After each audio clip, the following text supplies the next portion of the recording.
Hello friends, welcome back to Study Khazana. Today we are going to do chapter number 4, The Rat Trap of Flamingo.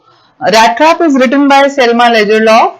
इसके अंदर जो सबसे best part है that is this कि this is written in a fairy tale manner, that is to with happy ending. और इस chapter की जो एक सबसे बड़ी खासियत है वो स्टोरी टेलिंग मैनर है, किस तरह से रीडर या स्टूडेंट्स इससे जल्दी कनेक्ट होते हैं और एक ऐसा मैसेज जो सब तक कन्वे किया गया है, that is victory of good over evil.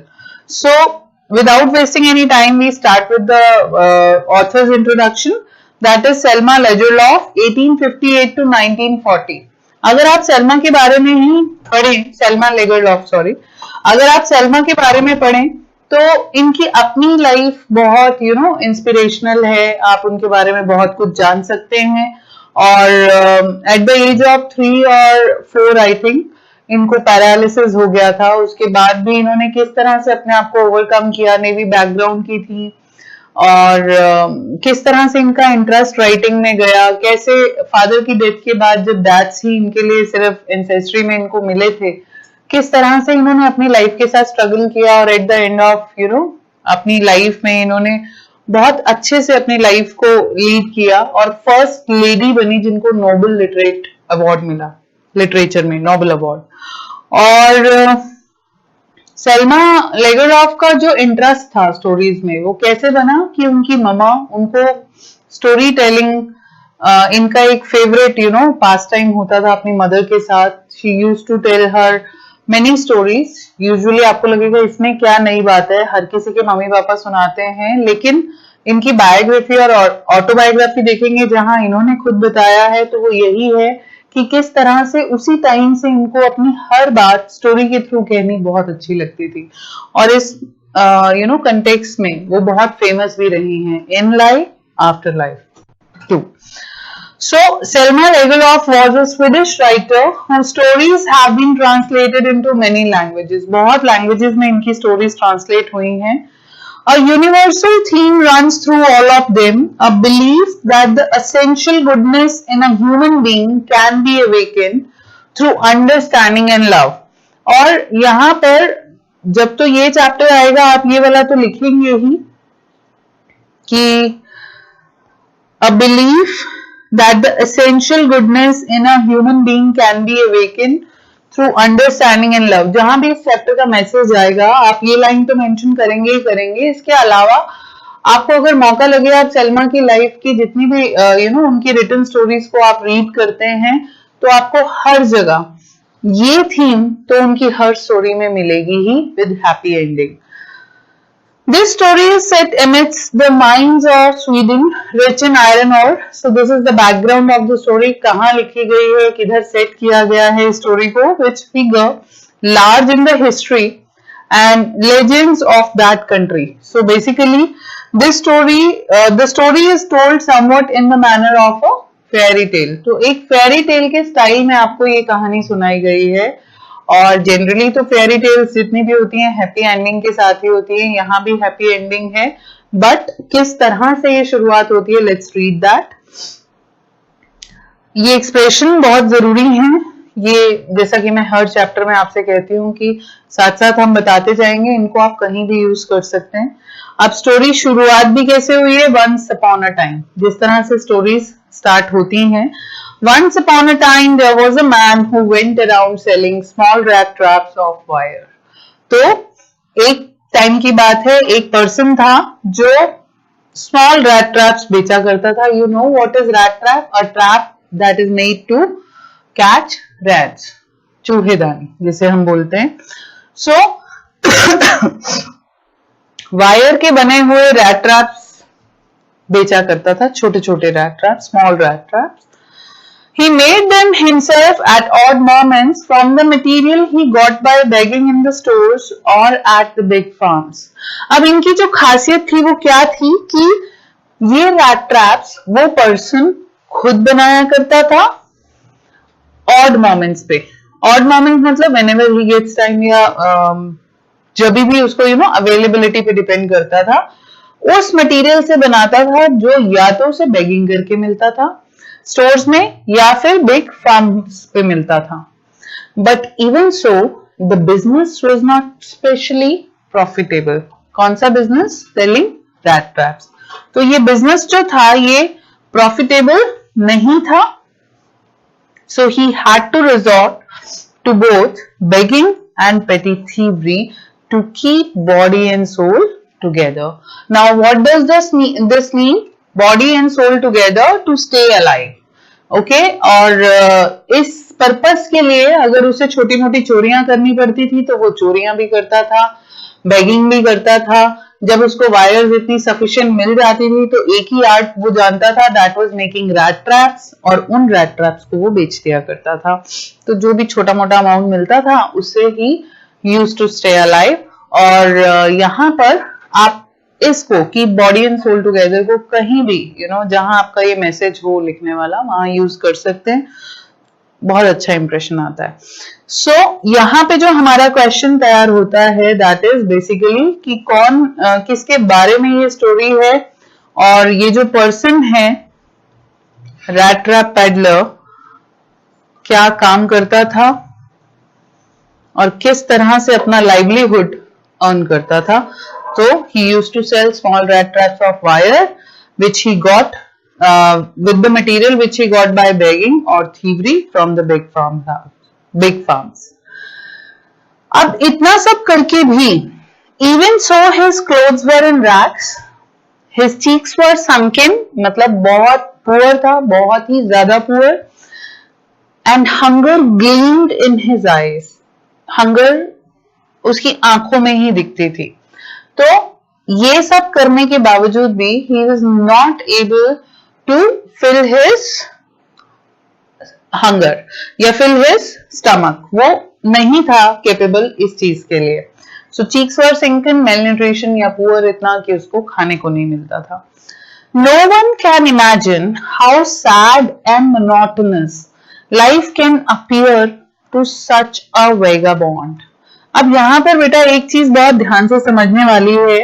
Salma जो अपनी स्टोरीज के थ्रू बताना चाहती हैं सोसाइटी में रहने वाले हर कैटेगरी के पर्सन के बारे में कि आप जहां भी हैं, जिस भी सिचुएशन में हैं, यू आर क्वाइट ब्लेस्ड। आप बहुत ब्लेस्ड हैं, आपके पास वो सब कुछ है जो शायद किसी के भी पास नहीं है, और बहुत सारे लोग ऐसे हैं जो उस चीज को पाने के लिए तरस रहे हैं।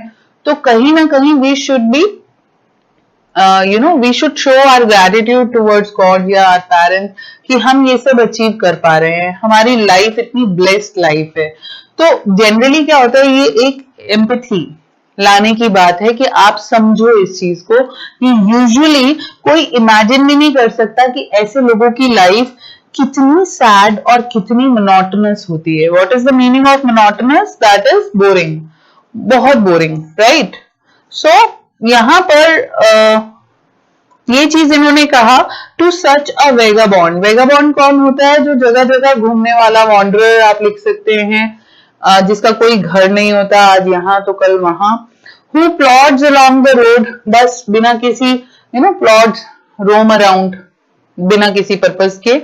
Left to his own meditation, तो यहाँ वो मेडिटेशन यूजुअली क्या है, मेडिटेशन का एक बड़ा रॉन्ग सा कॉन्सेप्ट बच्चों में गया हुआ है कि मेडिटेशन होता है, शायद आपने कहीं दिया बाती धूप कुछ जगाया, गॉड के सामने बैठे तो आप पूजा कर रहे हैं, that is meditation. No, it is all about contemplation, thought process.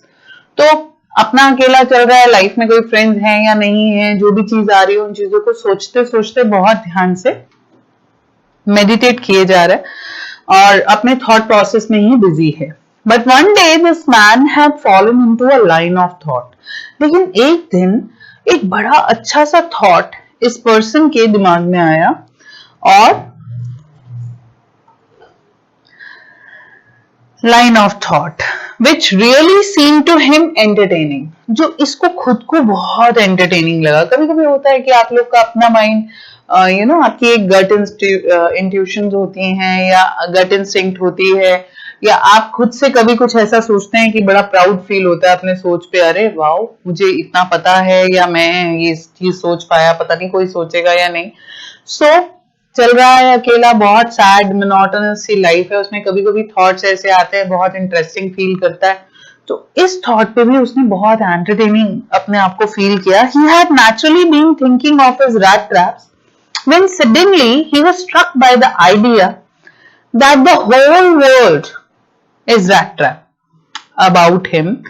The whole world with its lands and seas, cities and villages was nothing but a big rat trap. ये चीज उसकी समझ में आई, अपने रैट ट्रैप देख रहा था। अब यूजुअली क्या होता है, जैसे जिसको मैथ्स बहुत पसंद है, कभी कभी आपने व्हाट्सएप पे ऐसे मैसेजेस देखे होंगे, एग्जाम डेज होते हैं तो मैथ्स वाले मैथ्स लैंग्वेज में भेजते हैं मैसेजेस, अकाउंट्स वाले अकाउंट्स की लैंग्वेज में, साइंस वाले साइंस की लैंग्वेज में, इंग्लिश वाले भी बहुत अच्छा मैसेज बना के भेजते हैं कि कैसे भेजते हैं कि कैसा चैप्टर है, कि जो स्टार्ट ही लास्ट लेसन से होता है। तो यूजुअली हर किसी की क्रिएटिविटी होती है। तो यहाँ मेरे कहने का मतलब है कि आप जिस चीज में ज्यादा डिवोशन फील करते हैं या जिस चीज की चारों तरफ से घिरे रहेंगे, आपको सब तरफ वही वही दिखता है। ठीक है, सो यहाँ पर अब उसके पास तो रैट ट्रैप है, कोई लोग भी नहीं है बात करने का, कोई कुछ और पर्सन भी नहीं है। रैट ट्रैप हर समय दिमाग में घूमता रहता है। तो एक थॉट आया कि ये पूरा वर्ल्ड, इस वर्ल्ड में लैंड है, सी है, सिटी है, विलेज है और बहुत सारे हैं, एक नहीं बहुत सारे हैं। तो ये कुछ भी नहीं है, एक बिग रैट ट्रैप की तरह है। ये थॉट उसके माइंड में आया। It had never existed for any other purpose than to set baits for people. देसी भाषा में, अगर लेमन लैंग्वेज में हम बात करें, सब मोह माया है सब। तो यहाँ पर वो थॉट उसको आया और उसने कहा कि ये जो पूरा वर्ल्ड है ये एक रैट ट्रैप है और हम सब, मतलब ये जो चीजें हैं यहाँ पर, वो बेट का काम कर रही हैं। बेट क्या है? चारा।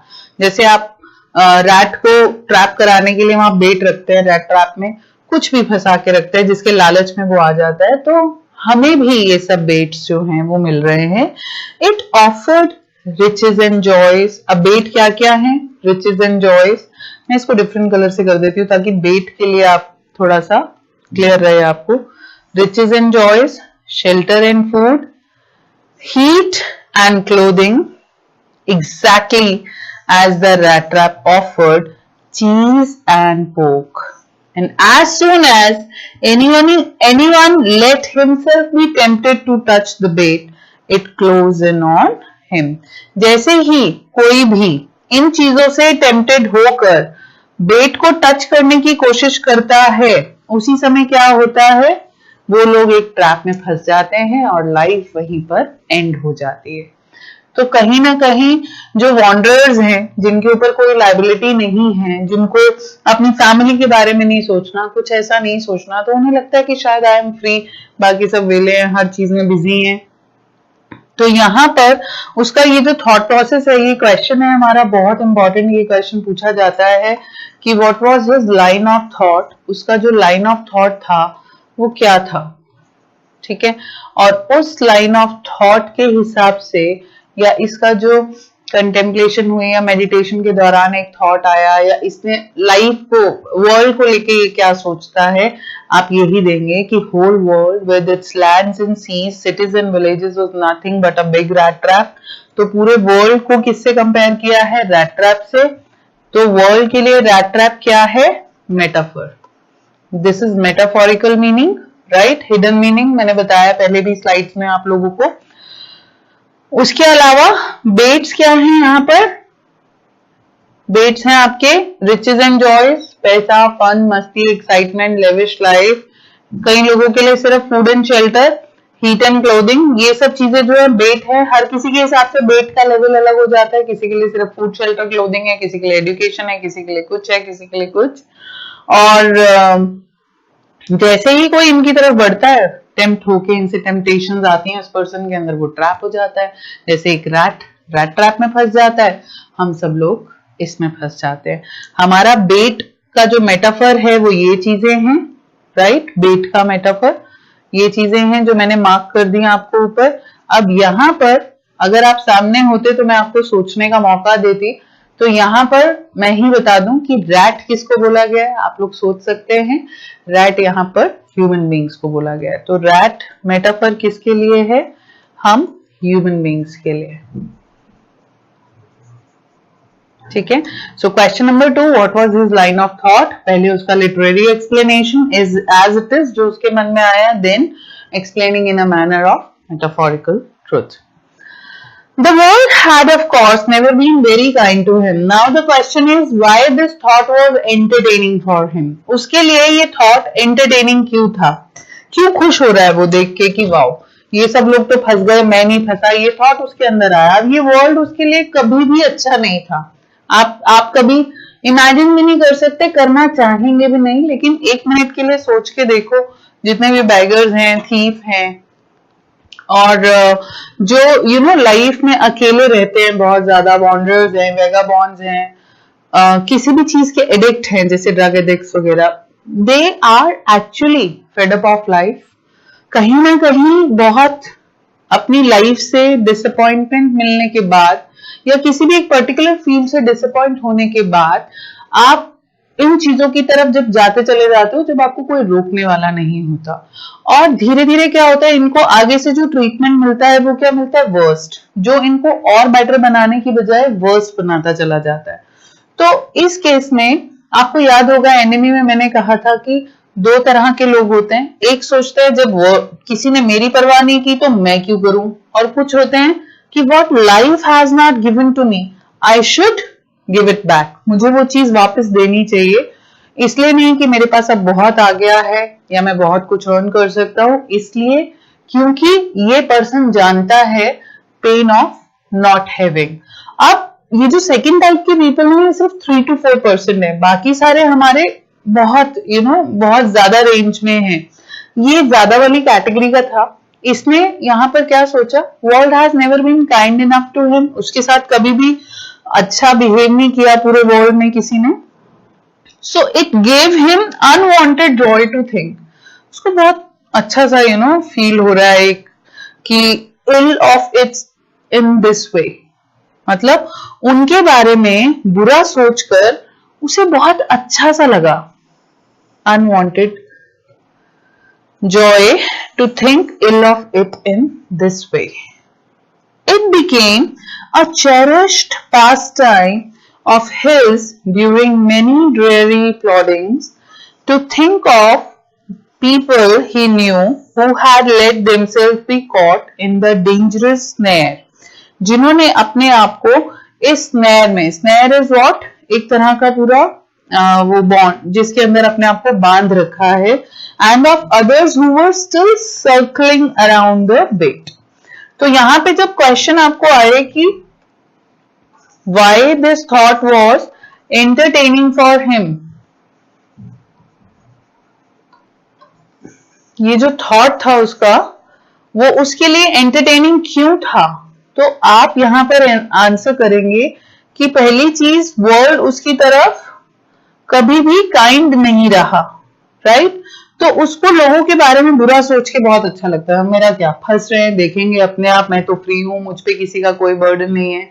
लेकिन यहाँ पर एक बहुत ही इंपॉर्टेंट एक बात सेल्मा लेगरलॉफ ने यहाँ पे बहुत अच्छे तरीके से बिना कहे एक वैल्यू की फॉर्म में हमें समझा दी कि बहुत बार मैं ये तो कहती हूँ आपसे कि डू नॉट जज, डू नॉट जज, डू नॉट जज, लेकिन यहाँ पर जज का मीनिंग ये नहीं है ओके मैं जज नहीं कर रहा, लेकिन आप हंस रहे हैं, किसी का मजाक बना रहे हैं, किसी की सिचुएशन का फायदा उठा रहे हैं, और अपनी लाइफ में इफ एंड बट या वाई ऐसा क्यों हो रहा है, ऐसा कैसे हो जाता है कि लोग ऐसा कर लेते हैं, तो ये कभी किसी बुरी सिचुएशन के लिए मत लगाना अपने आप से।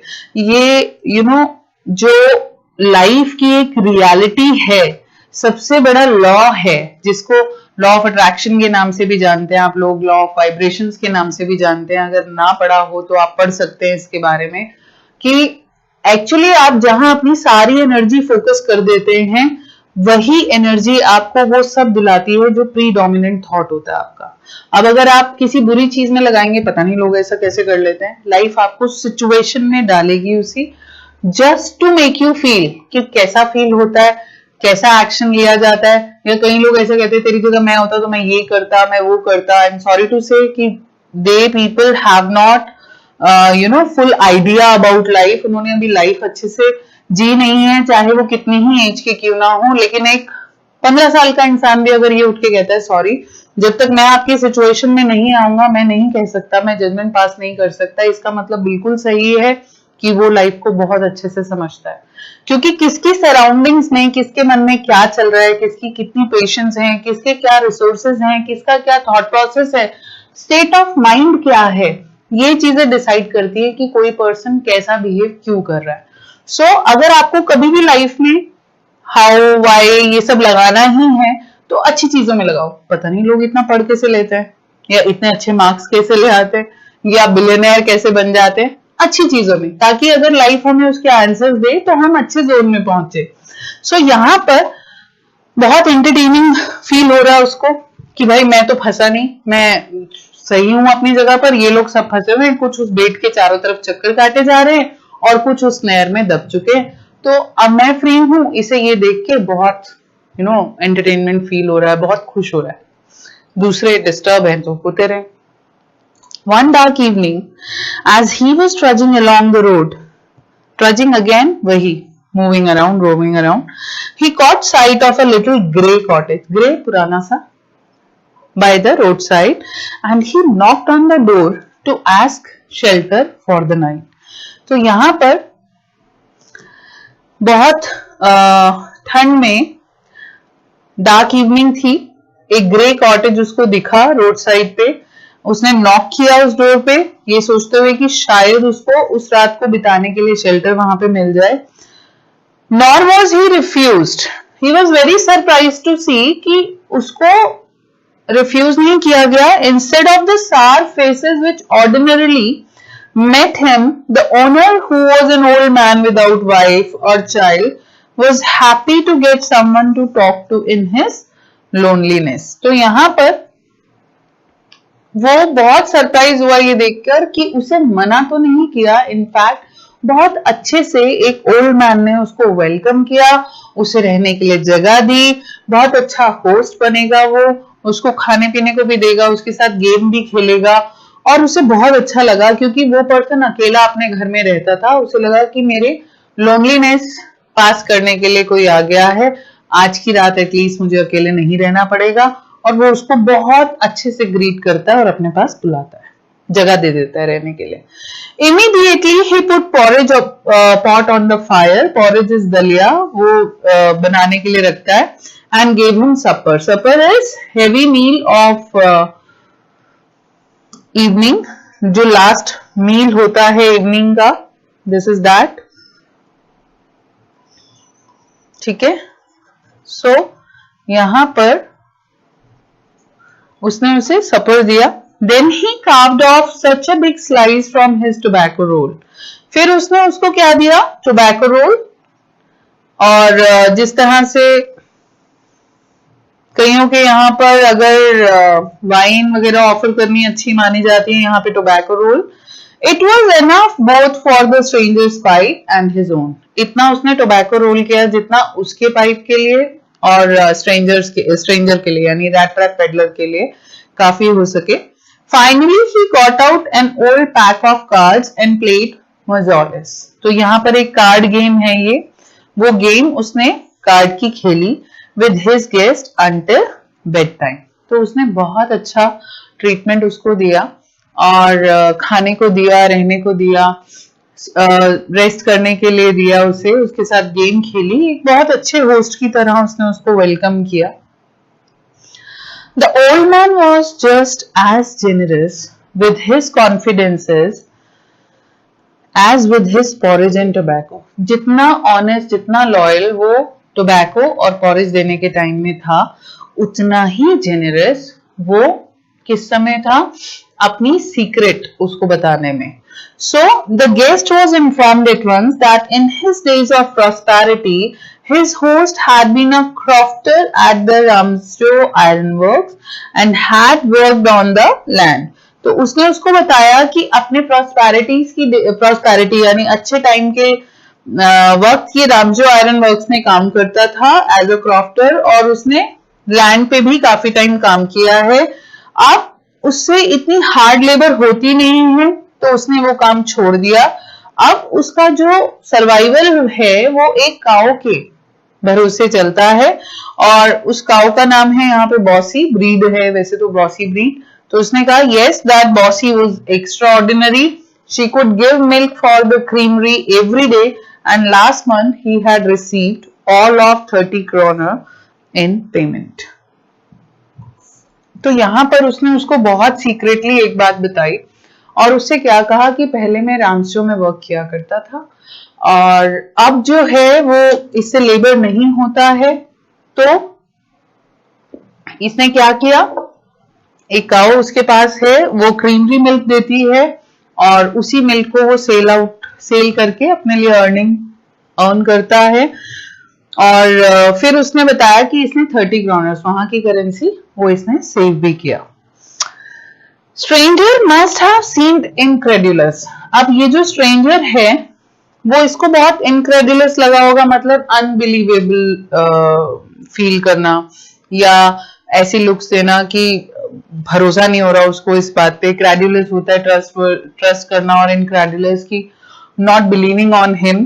For the old man got up and went to the window. अब उसको भरोसा दिलाने के लिए वो उठा, विंडो के पास गया, एक लेदर पाउच वहां से निकाला जो कहां पे टंगा हुआ था, नेल यानी कि एक कील पे, in the very window frame, and picked out 3 wrinkled 10 kroner bills। तो उसमें जो बिल्स है वो नोट जैसे करेंसी जो थी वो ऐसे मोड़ कर उसने पाउच में डाली हुई थी। These he held up before the eyes of his guest, nodding knowingly। और ये सब उसने अपने गेस्ट के सामने ही फिर से रख दिया, देखा ये चीज थी और वो माना या नहीं माना, वो विश्वास दिलाते हुए उसको वापस stuff them back into the pouch और उसको वापस पाउच में डाल के वहीं कील पे टांग दिया। सो यहां पर अभी हमारा जो एक क्वेश्चन आता है वो यही आएगा कि हाउ कैन यू से crofter was a good host. ठीक है, तो यहां पर क्रॉफ्टर ने जो कुछ भी उसको हेल्प किया उसको आप सारा मेंशन करेंगे, कैसे उसने उसको रहने के लिए जगह दी, कैसे उसने उसे फूड दिया, शेल्टर दिया, ठीक है, एंटरटेन किया, गेम्स खेली उसके साथ, खाने के लिए क्या दिया, और उसके बाद उतना ही generous with his confidence too, और उस कॉन्फिडेंस के चलते इसने अपनी लाइफ का सारा सीक्रेट उसको शेयर कर लिया। तो ये सब उसने बताया, ये सारे पॉइंट्स आपके उसमें कवर होने चाहिए। ठीक है, अब एक क्वेश्चन यहाँ पे दूसरा भी आ सकता है, व्हाट डज क्रॉफ्टर डू, कि क्रॉफ्टर जो है वो क्या किया करता था, वो भी चीज आप यहाँ पे मेंशन कर सकते हो। पहले आप बता देंगे कि वो क्रॉफ्टर था रामसो आयरन में, और फिर आप बताएंगे कि अब उसके पास काऊ थी, बॉसी काऊ, और उसी के मिल्क को वो सेल किया करता था। ठीक है, the next day both men got up in good season. Good season का मतलब क्या है, अच्छे मूड में उठे।